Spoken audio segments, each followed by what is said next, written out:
Hey everybody, I go by the name of Dexter the Poet. I am here with another review, and I'm here to discuss the Clipse album Let God Sort 'Em Out. Now, this is a little bit different from what I've done in the past couple of videos. It is not a live reaction. The album came out in July, but I have decided that I don't want to limit myself to only talking about things that just came out. And I certainly don't want to limit myself to talking about things that I haven't heard. I actually believe that for me to get out my best thoughts on a project, I need to give it a couple of listens. And while live reactions are very enjoyable, I do think that I do my best work when I've had the time to sit with something and really analyze and think about what I have to say about it. So I'm going to be trying that with this. If it works out, I'll probably keep doing that. I might still do some live reactions here and there when the situation lends itself to that.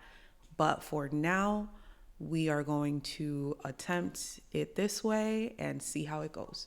So, my introduction to Clipse as a group was in 2002 with Grindin' and when they did What Happened to That Boy with Birdman. I was 7. So for me, it was just some fun songs, very catchy, very danceable. And Grindin' was like, everybody knows it was like kids playing the beat on the lunch table type shit. So that was my intro to the Clipse as a group. A few years later, they went their separate ways in terms of career paths. Pusha continued to do the similar type of music, rapping, similar content. You know, still Pusha T vibes, still Clipse vibes, frankly. And he kind of kept it in that realm, right? While Malice, otherwise known as No Malice at that time, was on a spiritual journey. He put out his own music and I believe a memoir during that time frame discussing his past and then recently, right, they came back together and they decided to pursue this project. And I believe it was following, shortly following the death of their parents. Very sad situation. Their parents passed within months of each other. I will say, like, this album, for me, album of the year. Frankly, for me, album of the year. I feel like y'all can already kind of get an inkling of where this review is going based on that alone, but I will give it the proper due, especially because I want to make sure that it gets its time in terms of review. So after seeing some solo projects from both Push and Malice, or No Malice at the time, we get this project. We get a couple of singles. We got, I don't know if So Be It or Ace Trumpets was first. I heard them around the same time, but we got those both as singles. And then we got Chains and Whips actually came out the night before the album came out. I believe July 10th was Chains and Whips and July 11th was the actual album. So we got those 3 ahead of time. All of those tracks, hard hitting, quality work. And Malice came, and I'm going to continue to refer to him as Malice because that is what it says on all of the streaming platforms. So I'm assuming that he's gone back to Malice as a moniker, but somebody correct me if I'm wrong. So I heard Ace Trumpets and So Be It around the same time, I was thoroughly impressed and excited for what was to come when it came to the actual project, the full project. But I could not have anticipated at all what it was going to be. It was so expansive and well curated, and starting from the top with The Birds Don't Sing, John Legend feature. That song was so impactful, so beautiful, and such a genuine moment for them to have, just to open up the project with that. A dedication to their parents, a tribute, a loving, like, sweet moment, and like so full of heartbreak, but so honest. And like, for me, the standout moment on that track was Malice getting kind of approval from his father before his passing to re-enter the rap space. And I think that that's beautiful that he received that validation, that it was okay to return to something that he loves and something that he wanted to do. So that was that track for me. It's hard to point out standout tracks on this album simply because every single track on this album, I have to say, is a hit. There are no misses. But I will say that some of my favorites are MTB TTF, EBITDA. So Far Ahead is definitely a favorite of mine. So when I was listening to this project, So Far Ahead actually was a track that felt like a closing track to me. Like, I thought when I heard that song, because I was listening, I wasn't looking at the screen, I was just taking the music in. When I heard it originally, I thought that was the close of the album. I'm so glad that it wasn't.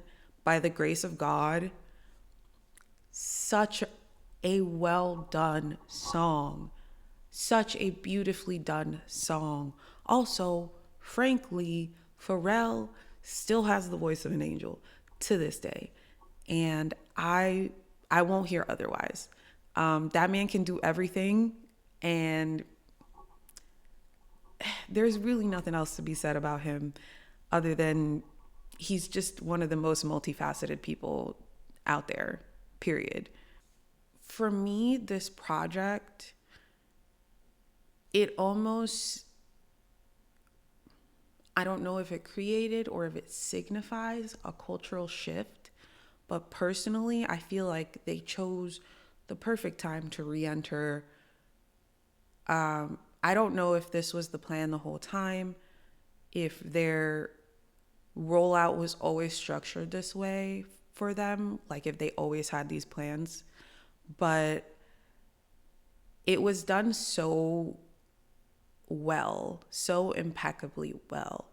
From the interviews, the number of interviews that they did with different radio shows and different like podcasts and things like that, from the singles that were chosen to be put out before, from dropping Chains and Whips the night before to get people excited to listen to the rest of the project, from the features that were chosen and understanding who was going to make the most impact on what. I don't know if they chose who was going to be on what. From what I heard or from what I saw in the interviews, they let certain artists choose certain things. They sent them several tracks to see what they wanted to be on. I love that. I think that that's extremely, not only extremely respectful to the artists that they're collaborating with, but also it doesn't box them in as to what they are capable of doing. It allows a space for the artist to figure out where they where they're the most essential. And I think that they did that so well. Kendrick's feature, amazing. Tyler the Creator's feature, amazing. Nas's feature, amazing. I do remember hearing them say that they wanted Jay-Z on the album, and I do wish we got that, but I don't think it would have been an improvement or like it would have hurt the album in any way. I think it just would have been just as good as it is now. I don't have a lot of albums that sit this high on my list, but this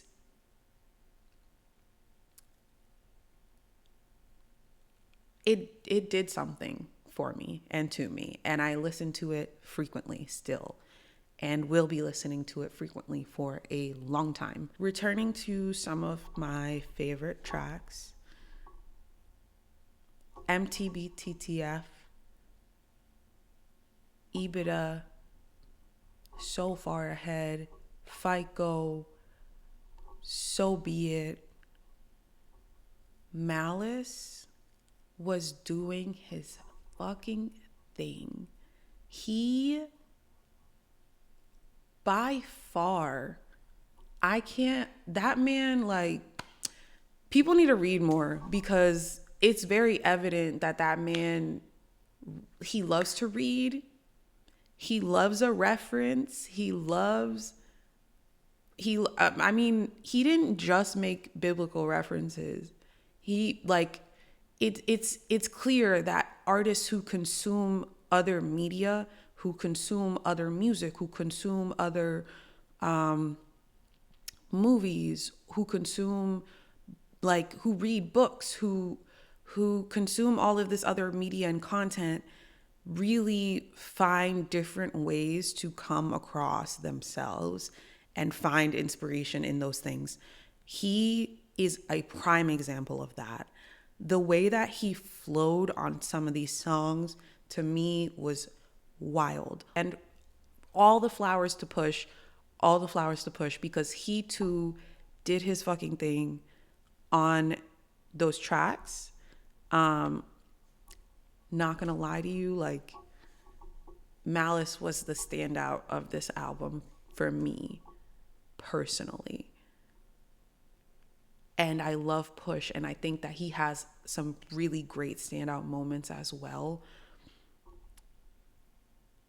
The way that FICO opens up, great moment for Push. Ace Trumpets, the way that Ace Trumpets opens up, super funny, great moment for Push. Yellow diamonds look like PP. Bitches fly from DC on my private to Waikiki. Repeat. Great moment for Push. Lots of great moments for the both of them on this project. But frankly, Malice is a standout to me. And I think that the reason that he stands out so much is because a lot of that cultural shift and push is because of the way that he raps.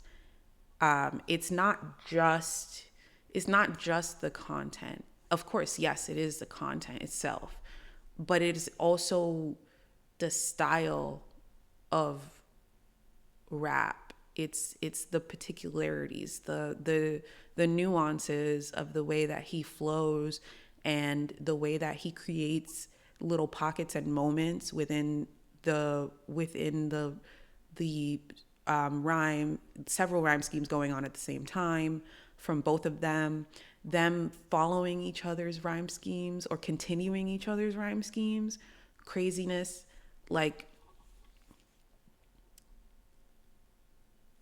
I cannot say enough how impactful.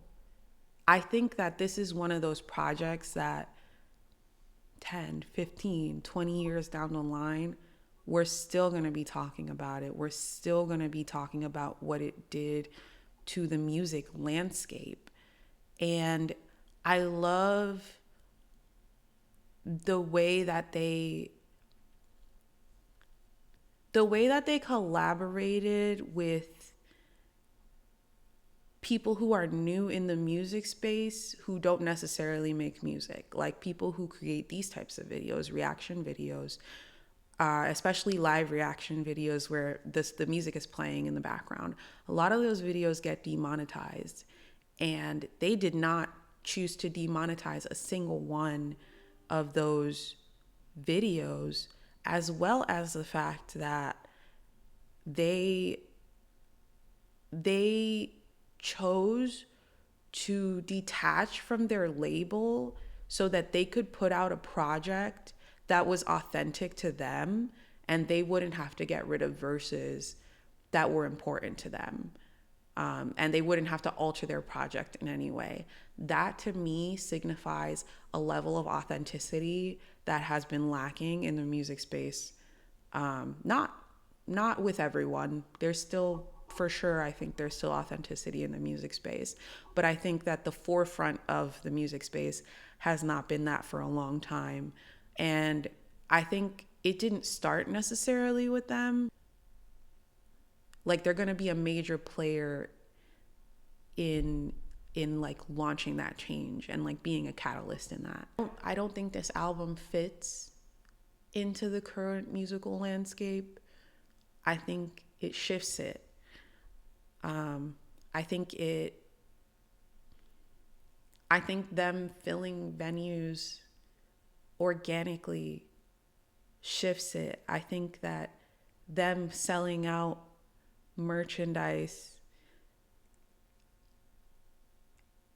shifts it. I think the limited edition covers and the collaborations with different artists like Josh Sperling, that shifts things. We're back to a place where artists are wanting to truly collaborate and truly give credit where credit is due.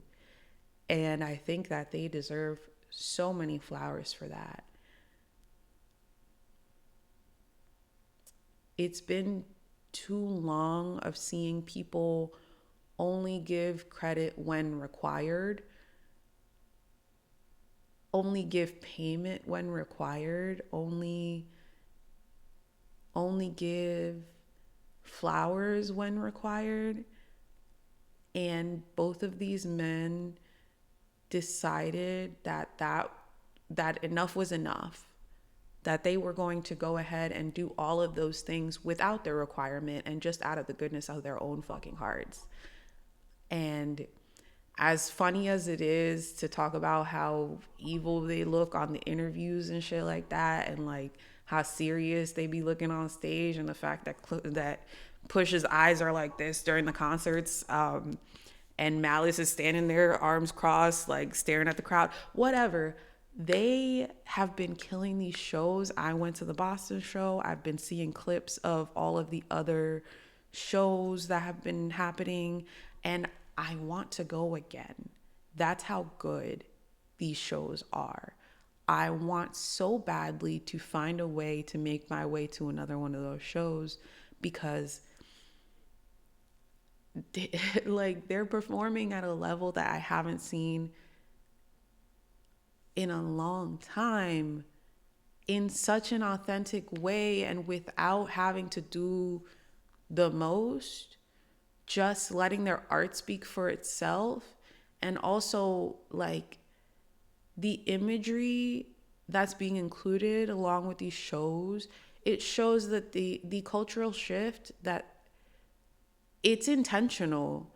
Every moment of this has been super intentional and super honest.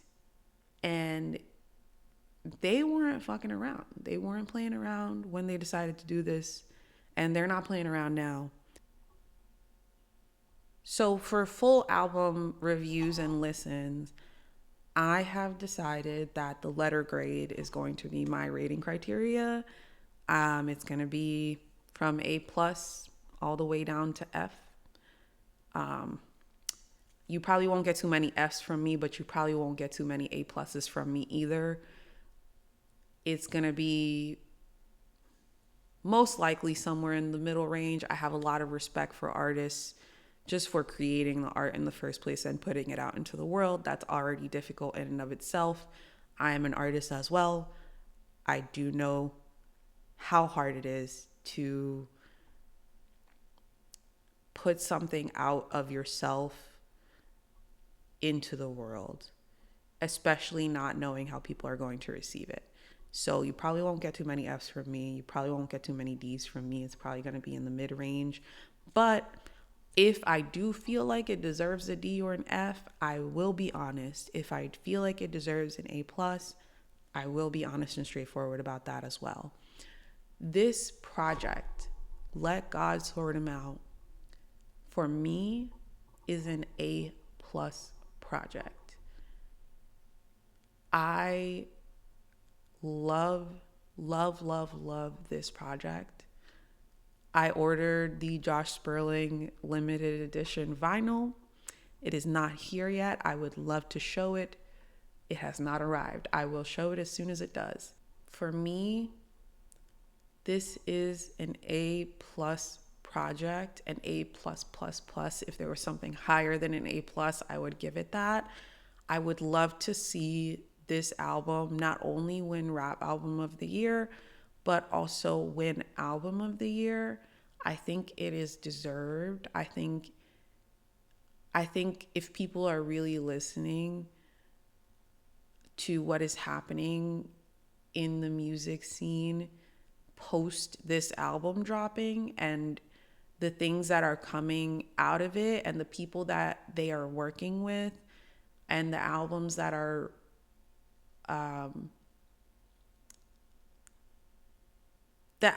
they're featured on following their own. I think that genuinely, or the people who were featured on their album who have now dropped new music as well, I think that they are genuinely doing something that hasn't been done in a long time. And I would love to see them really get their flowers for it. Like truly Album of the Year is deserved here. And if that does not happen, I might crash out. And I feel like that's a valid crash out. So fingers crossed for Clipse, Let God Sort Him Out Album of the Year. I am going to close out this video by saying I would love it if you guys would engage in the comments and, I don't know, ask questions. I love talking to y'all. I love engaging with people who are watching these videos, and I would love to hear what y'all think. I would love to know if I missed anything, if there's anything that y'all would have liked for me to talk about that I didn't, so I can approach the next review with some insight and knowledge. I would love to know how you feel about this format of review versus the live reaction format. And I would love to know what y'all think I should review next. It doesn't have to be in the rap or hip hop space. It could be anything. I listen to everything. While rap and hip hop are near and dear to me and close to my heart, as well as R&B, I do listen to rock. I listen to country. I listen to everything, and I'm down to review anything. I'm happy to engage with y'all and figure out what's next, what's coming. And any albums that are dropping soon that y'all would like me to discuss, please let me know down below, and like and subscribe. Thank you for listening. Again, I go by the name of Dexter the Poet. It's been great chatting with y'all. I hope that you have an opportunity, if you haven't already, to listen to the Clipse album, Let God Sort Him Out. And I'll see you for the next one.